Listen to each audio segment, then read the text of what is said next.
आइए मिलते हैं मोहनपुर प्रखंड का लाड़ो पंचायत के मुखिया, जिन्होंने जातीय गिनती के आंकड़े और मतदान को किनारे रखकर अपने खून में समर्पण एवं विकास की भावना से ही चुनाव जीता है और उसी आधार पर चुनाव जीतने की बात फिर दोहराते हैं। सुधांशु सुशासन का सच के लिए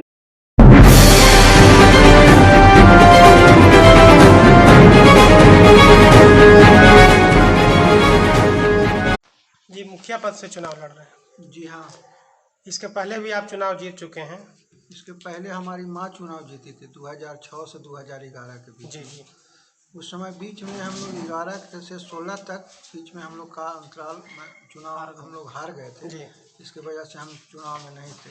इसके बाद जनता का अपार समर्थन हमको मिला और हमने 700 वोटों के अंतर से चुनाव जीता पिछली बार और इस बार भी हमको जनता का अपार समर्थन मिल रहा है और हर जात, हर वर्ग, गरीब, दलित, सामाजिक आदमी, जो भी आदमी है, जो समझदार टाइप के आदमी हैं, हमारा वोटर जो हैं वो हमको अच्छा समर्थन दे रहे हैं और इस बार भी हम उम्मीद करते हैं कि चुनाव जीत रहे हैं। पिछले 5 सालों में आपने कौन सा ऐसा काम किया जिस पर आप विश्वास कर रहे हैं कि हम चुनाव जीत जाएंगे? पिछले 5 सालों में हमने एक काम हम आपको बता दे रहे हैं। मेरा सबसे पहला काम है कि किसी भी गरीब को हमने इज्जत सम्मान दिया। सभी वर्ग के साथों को, दलित, कुचलित जो व्यक्ति किसी पर अत्याचार हो रहा था उसको मैंने रोक लगवाया। बहुत सारे गांव, बहुत सारे हमारे टोला टाटी जो थे कि संपर्क सड़क से जुड़े हुए नहीं थे, उनको मैंने संपर्क सड़क से जोड़ने का काम किया। भ्रष्टाचार के खिलाफ हम लोग लड़ाई लड़े। जो काम पहले भ्रष्टाचार के स्तर से होता था, बिचौलियों लोग करते थे, वो आज मेरा संपर्क सीधा पब्लिक से है और पब्लिक का बीच में हम रह के और काम करना चालू किए। जो पहले पेंशन 1000 में होता था वो यहाँ फ्री होता है। आज के डेट में पेंशन के लिए पहले आदमी को दूर दराज दौड़ना पड़ता था। हमारे रीजन में कम से कम 1000 आदमी को मैंने निःशुल्क में पेंशन अपना फार्म लगा के, अपना सब कुछ करके, खाता खुलवा के और उन लोग को हम लोग पेंशन करवाए। बहुत सारे काम ऐसे थे कि जिसके वजह से 2-4 गांव लाभान्वित नहीं थे। जैसे महियामा में गली नली का इतना बदतर स्थिति था गली का कि जिससे कि 2000 पब्लिक मेरा लाभान्वित नहीं होता था पक्की सड़क से। उसको मैंने जुड़वाया। बलकोवा से चौवारी पुल के बीच में नहर तक के दोनों तरफ रोड था, पक्की सड़क था और उसके बीच में सड़क है ये नहीं था। इसके वजह से उसको हमने जुड़वाया कि जिससे कम से कम भी तो इस पंचायत को छोड़ दीजिए, कम से कम 5 पंचायत लाभान्वित है। कौन कौन पंचायत है? खड्डी लाभान्वित है, बगुला लाभान्वित है, मुसैला लाभान्वित है,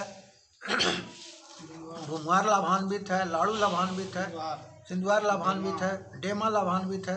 ओडीएफ की क्या स्थिति है आपके पंचायत में? ओडीएफ हमारा पंचायत में स्थिति ठीक है। ओडीएफ में जितना आदमी बनाया उसमें कुछ आदमी का पैसा का भुगतान भी हो चुका है, उसका फ़ायदा भी ले रहे हैं। जो इस चीज़ को समझ पा रहे हैं कि ओडीएफ से हमको क्या फ़ायदा मिलना चाहिए, उस चीज़ को फ़ायदा ले रहे हैं। लेकिन कुछ इसमें और जागरूकता की ज़रूरत है। कुछ लोगों को जागरूक करना पड़ेगा और हम अगले बार चाहते हैं कि इसका फ़ायदा आदमी को मिले। हम उसके लिए हम आदमी से संपर्क में हैं, एनजीओ के संपर्क में हैं। उनसे भी हम चाह रहे हैं कि राय विचार विमर्श करके और हर जात, हर तबका का सहयोग हमको मिले, जिससे कि हम पूर्णतः ओडीएफ की ओर बढ़ें। आपके क्षेत्र में दलितों की क्या स्थिति, इंदिरा आवास वगैरह? दलितों की स्थिति है कि इंदिरा आवास करीब हमारे रीजन में 5 साल के रीजन में 490 इंदिरा आवास मिला है। अभी तो प्रधानमंत्री आवास योजना उसको बोल दिया गया है, उसका नाम रखा गया प्रधानमंत्री आवास योजना। और करीब 800 आदमी का नया जो इंदिरा आवास है उसमें नाम जोड़ा गया है और कुछ लोग छूट गए हैं, उसके लिए भी फॉर्म पुटअप हुए हैं।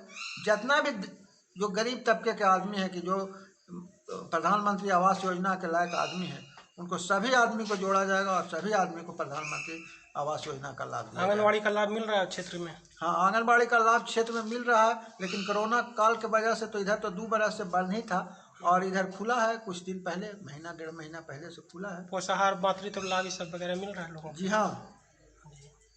और ऐसे अभी इस बार अगर आप जीतते हैं तो पहली प्राथमिकता आपकी क्या होगी जो कि लोगों को लगे कि हाँ?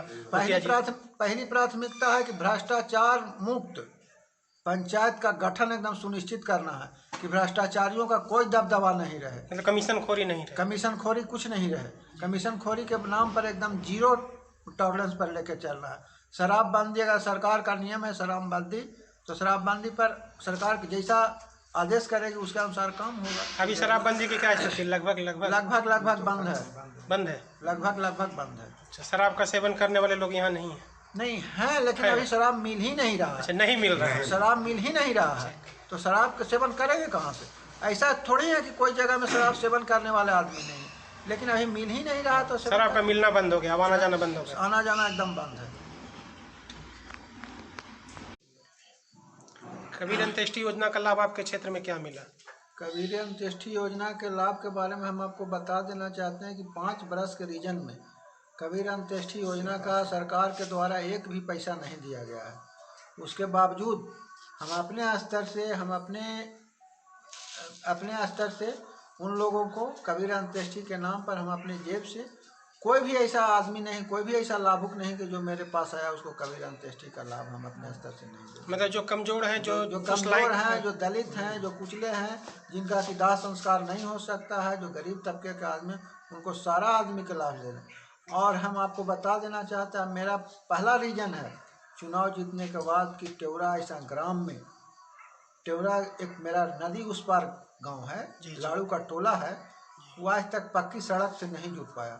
मेरा एक सपना है कि टेवरा को पक्की सड़क से उसमें जोड़ना है। इस बार चुनाव जीतने के बाद पहले रीजन मेरा है, पहला काम वही होगा कि चुनाव के बाद हमको टेवरा को संपर्क सड़क से, मेन संपर्क सड़क से जोड़ देना। टेवरा में गली नाली का सारा काम हो चुका है, सिर्फ उसको पक्की सड़क योजना के साथ जोड़ना है, और उसके लिए हम तत्पर हैं। और मेरा अगर चुनाव जीते तो मेरा पहला लक्ष्य होगा कि टेवरा को मेन सड़क से जोड़ना। इसी तरह खबरों में अपडेट रहने के लिए हमारे YouTube चैनल सुशासन का सर्च को लाइक और सब्सक्राइब करें और अपडेट पाने के लिए बेल बटन जरूर दबाएं।